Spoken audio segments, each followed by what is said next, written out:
प्रधानमंत्री गैस के संकट के इस समय में किस गुफा में छुपा हुआ है? पहले उसको निकाल के लाइए।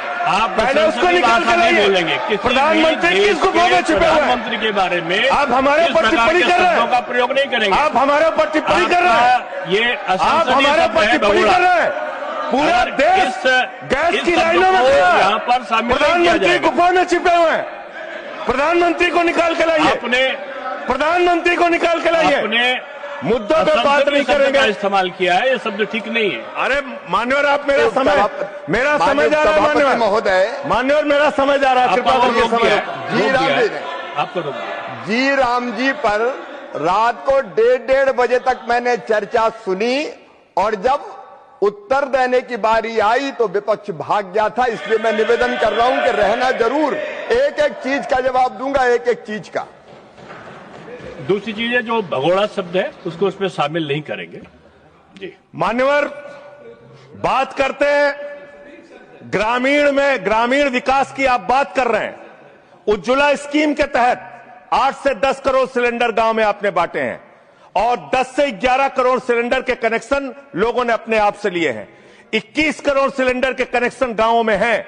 मैं आपके माध्यम से इस सरकार से पूछना चाहता हूं, मध्य एशिया के अंदर जो युद्ध चल रहा है इजराइल और अमेरिका और ईरान के बीच में, आप क्यों इजराइल की चमचागिरी में खड़े हो गए, जिसके कारण से हिंदुस्तान को आज गैस का संकट भुगतना पड़ रहा है? पूरा देश लाइन में खड़ा है, गांव लाइन में खड़ा है, शहर लाइन में खड़ा है, एक एक इलाका लाइन में खड़ा है। होटल बंद हो रहे हैं मान्यवर। मोरवी के अंदर गुजरात में टाइल्स की फैक्ट्रियां बंद हो रही है मान्यवर। आपने क्या हालत की है? आप राज्यों के साथ न्याय नहीं करते, आप ग्रामीण व्यवस्था के साथ न्याय नहीं करते। आपने बनारस के अंदर 4200 एकड़ जमीन वहां के किसानों की जबरन कब्जा की। 2013 का जो अधिकरण का नियम है वो नियम आपने लागू नहीं किया। वहां लाठियों से किसानों को पीट के प्रधानमंत्री के संसदीय क्षेत्र में जमीनें कब्जा करने का काम आपने किया। जो पंजाब पूरे देश का पीडीएस सिस्टम चलाता है, 50% भागीदारी पंजाब के किसानों की होती है। आपने पंजाब के रूरल डेवलपमेंट का 8000 करोड़ रुपए मार के बैठे हुए। आप बताइए क्यों आपने पंजाब का हिस्सा नहीं दिया? क्यों आप वहां के साथ सौतेला व्यवहार कर रहे हैं? बताइए इस देश को और पंजाब के लोगों को। वहां पर बाढ़ आई, आप भी गए थे मंत्री जी वहां पे दुख जताने के लिए। आपने वहां की भयावह परिस्थितियों को देखा था। बावजूद इसके 1600 करोड़ रुपए की मदद आपने घोषित की थी। 16 पैसे आपने पंजाब को नहीं दिए। 16 पैसे। यह आपकी दुर्भावनापूर्ण नीति है जो राज्यों को भुगतनी पड़ रही है, जो देश को भुगतनी पड़ रही है। और ग्रामीण विकास के नाम पर आपने इस देश के गांव में रहने वाली जनता को लगातार धोखा देने का काम किया है, लगातार उनको ठगने का काम किया है। चाहे वो आंगनबाड़ी की स्कीम हो, आंगनबाड़ी की कार्यकर्तियां, हर काम में उनको आप लगा देते हैं, लेकिन आप उनको पैसा देने के नाम पर आपको हंसी आएगी, हंसी आएगी, हंसी आएगी।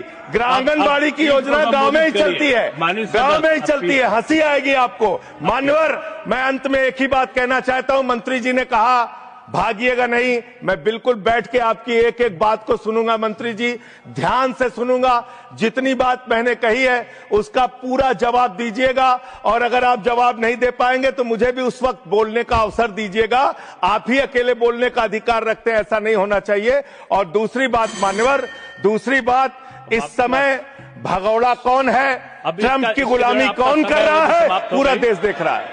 माननीय के विषय पर मुझे अपनी बात कहने का मोहलत दिया, मौका दिया। मान्यवर, मैं अदम गोंडवी जी की चंद लाइनों से अपनी बात शुरू करना चाहता हूं कि तुम्हारी फाइलों में गांव का मौसम गुलाबी है, तुम्हारी फाइलों में गांव का मौसम गुलाबी है, मगर ये आंकड़े झूठे हैं, ये दावा किताबी है। सर, भारत की सरकार ने जब विकसित भारत की कल्पना की है तो उस कल्पना के तहत गांव को कहां रखा है, आपके माध्यम से यह देश को मालूम होना चाहिए।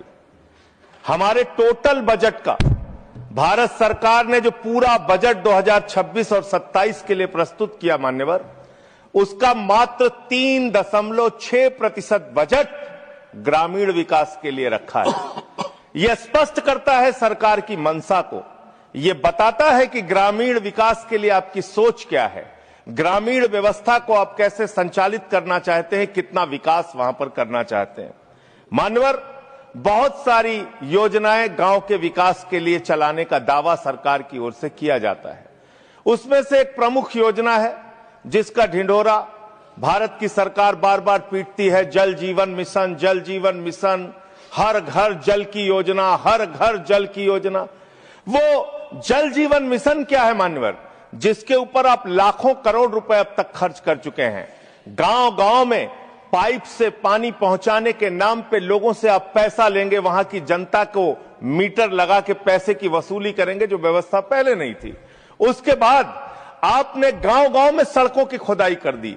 जो ग्रामीण व्यवस्था के अंदर जिला पंचायत से सड़क बनी थी, ग्राम सभा से सड़क बनी थी, जो गांव के विकास के लिए पैसा लगा था, उसको जल जीवन मिशन के तहत सड़कें खोद के, गांव के रास्ते खोद के उसको बर्बाद करने का काम किया गया।